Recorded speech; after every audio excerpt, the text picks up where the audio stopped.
6. Progressive religious experience.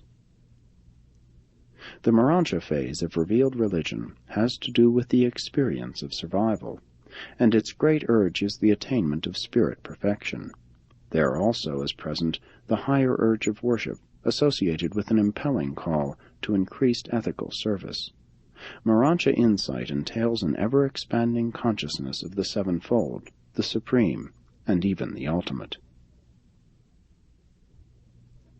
Throughout all religious experience, from its earliest inception on the material level up to the time of the attainment of full spirit status, the adjuster is the secret of the personal realization of the reality of the existence of the Supreme, and this same adjuster also holds the secrets of your faith in the transcendental attainment of the ultimate.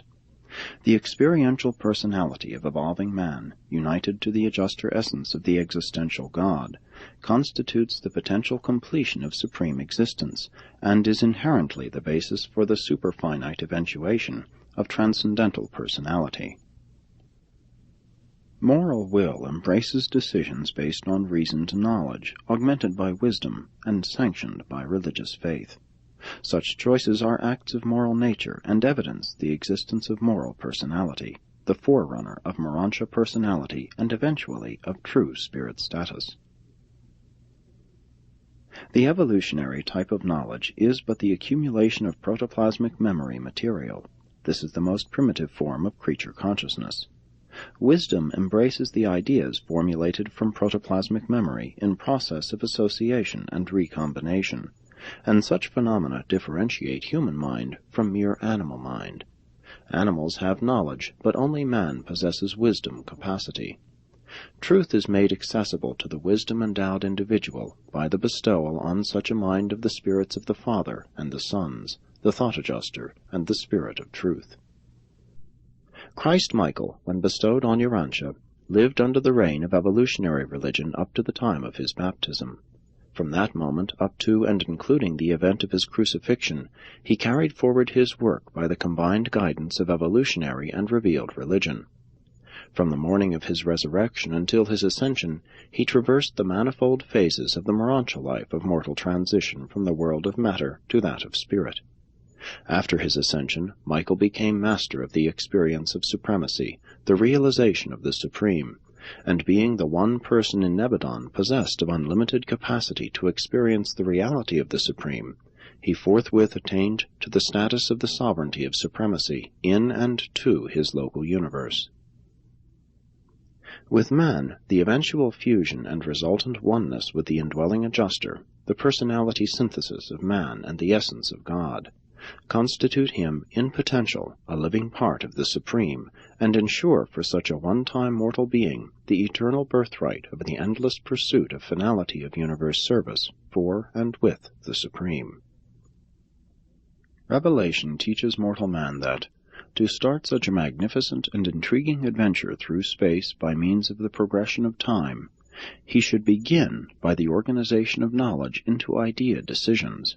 Next, mandate wisdom to labor unremittingly at its noble task of transforming self-possessed ideas into increasingly practical but nonetheless supernal ideals, even those concepts which are so reasonable as ideas and so logical as ideals that the adjuster dares so to combine and spiritize them as to render them available for such association in the finite mind as will constitute them the actual human complement thus made ready for the action of the truth spirit of the sons, the time-space manifestations of paradise truth, universal truth.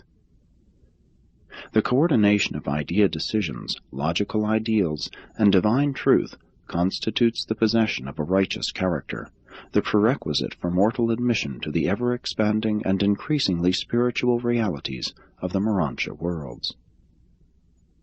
The teachings of Jesus constituted the first Urantian religion which so fully embraced a harmonious coordination of knowledge, wisdom, faith, truth, and love as completely and simultaneously to provide temporal tranquility, intellectual certainty, moral enlightenment, philosophic stability, ethical sensitivity, God consciousness, and the positive assurance of personal survival.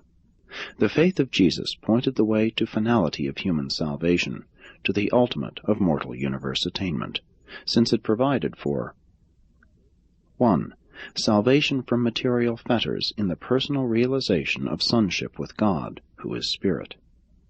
2. Salvation from intellectual bondage. Man shall know the truth, and the truth shall set him free. 3.